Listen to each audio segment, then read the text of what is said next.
A quinta temporada de Stranger Things chegou com 4 capítulos incríveis. E esses episódios escondem segredos impressionantes. Além disso, já sabemos o que significa o desenho do Will na cabana. Tudo isso veremos aqui. Hoje em Charletalhos, eu contarei 20 curiosidades e segredos do volume 1 de Stranger Things, temporada 5. Estão prontos? Vamos começar!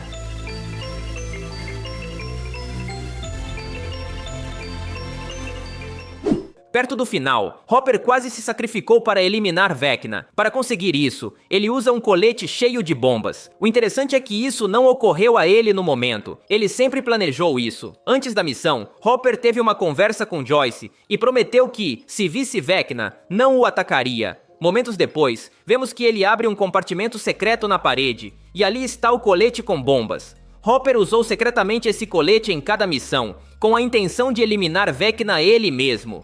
Ele nunca quis que Eleven chegasse ao mundo invertido. Seu plano era destruir Vecna, antes que ela superasse o recorde no campo de treinamento.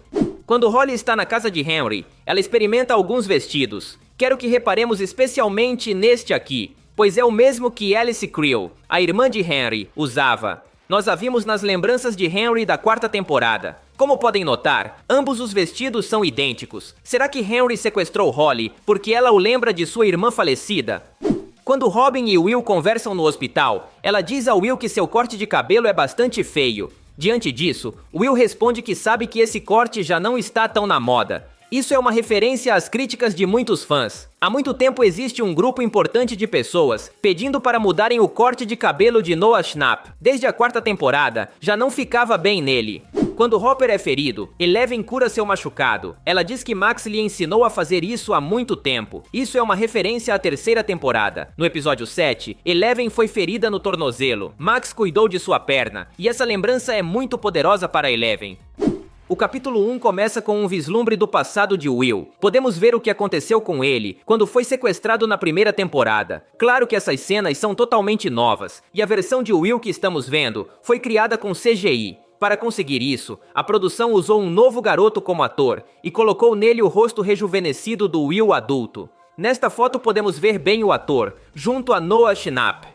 Quando Max nos conta sobre o passado de Henry, podemos ver na escola uma jovem Joyce Wheeler distribuindo alguns panfletos. E o jovem que recebe o panfleto tem o sobrenome Harrington. Esse claramente é o pai de Steve quando jovem. Ambos se provocam mutuamente. E isso é curioso, porque seus filhos repetiriam esse padrão. Tanto Steve quanto Jonathan não se suportam. O panfleto que a jovem Joyce distribuiu nos fala sobre uma peça escolar protagonizada por Henry Creel. Aqui também podemos ver os nomes de vários personagens conhecidos. Aqui estão James Hopper e Joyce Maldonado, mas também está Karen Childress. Esse é o nome de solteira da mãe de Mike. Perto está Ted Wheeler, que será seu marido no futuro. Por aqui está Alan Manson. No cânone, ele é o pai de Ed Manson. E por último está Patty Newby, que é irmã de Bob, o namorado de Joyce que faleceu na 2ª temporada. Preciso explicar algo sobre Patty Newby. No cânone oficial, ela foi o grande amor de Henry Creel. Há algum tempo, estreou em Londres uma peça chamada Stranger Things, The First Shadow. Nela nos contaram sobre a juventude de Henry no ensino médio. Essa peça é considerada canônica. Ali Henry conheceu Patty Newby e se apaixonou por ela, mas sob a influência do Devorador de Mentes, Henry esteve prestes a eliminá-la. Esse evento foi traumático para Henry e certamente será mencionado no volume 2. Há pouco tempo, a atriz Sadie Sink revelou um detalhe muito divertido sobre suas cenas em coma. Segundo ela, gravaram todas as cenas na cama em um único dia. Então ela passou muitas horas deitada sem se mover. Por causa disso, acabou dormindo várias vezes, enquanto os outros atores conversavam ao redor dela. Com esse contexto, toda vez que você vir uma cena da Max em coma, pense que talvez ela estivesse dormindo, e a câmera continuou gravando. Max nos conta como uma vez esteve prestes a escapar da mente de Henry, graças à música de Lucas. Se repararmos na cena, notaremos que ela é uma réplica de outro momento da 4ª temporada. Estou falando da primeira vez que Max foi capturada por Vecna. É o mesmo lugar, e Max está correndo em direção a um portal, em ambos os casos, só que agora ela não conseguiu escapar.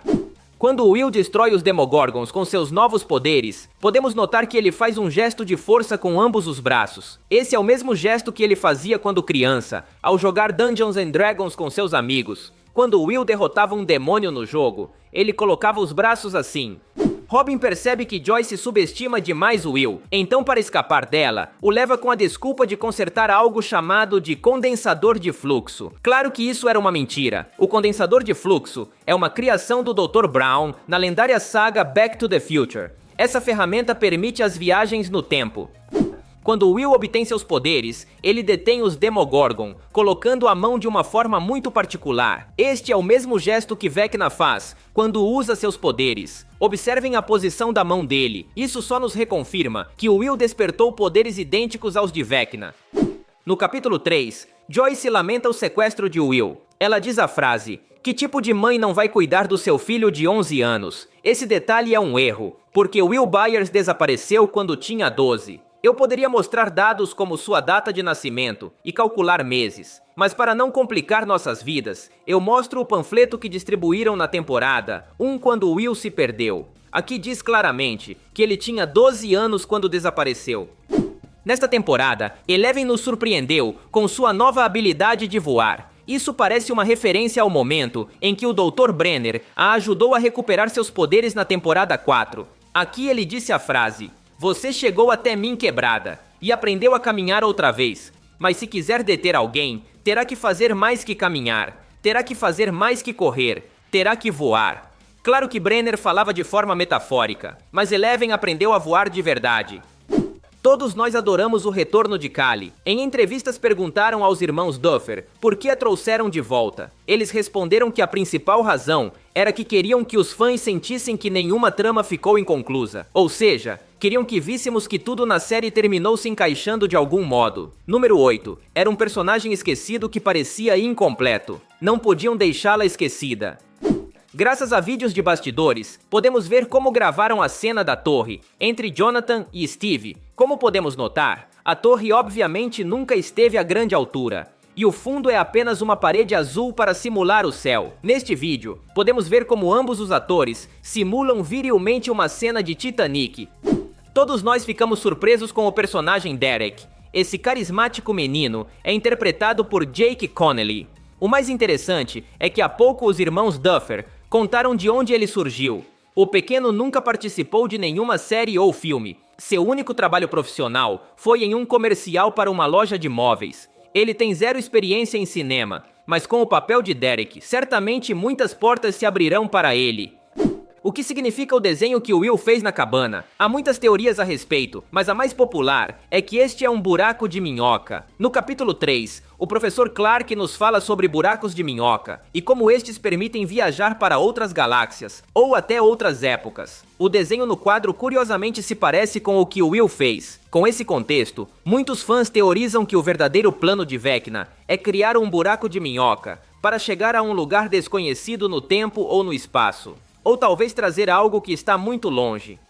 A teoria do ponto anterior ganha mais força porque há pouco revelaram os nomes dos próximos episódios do volume 2, e o capítulo 7 se intitulará A Ponte. Isso não pode ser coincidência. Se unirmos as peças, podemos entender que Vecna quer criar uma ponte para algo ou para alguém. Muitos teorizam que poderia ser o verdadeiro líder da Dimensão X, algo que está acima de Vecna e do Devoramentes. E é isso por hoje. Se você gostou do vídeo, me ajudaria muito deixando um like, seria lendário. Além disso, não esqueça de se inscrever para ver mais vídeos como este. Obrigado por me ouvir, meu nome é Charlie e nos vemos no futuro.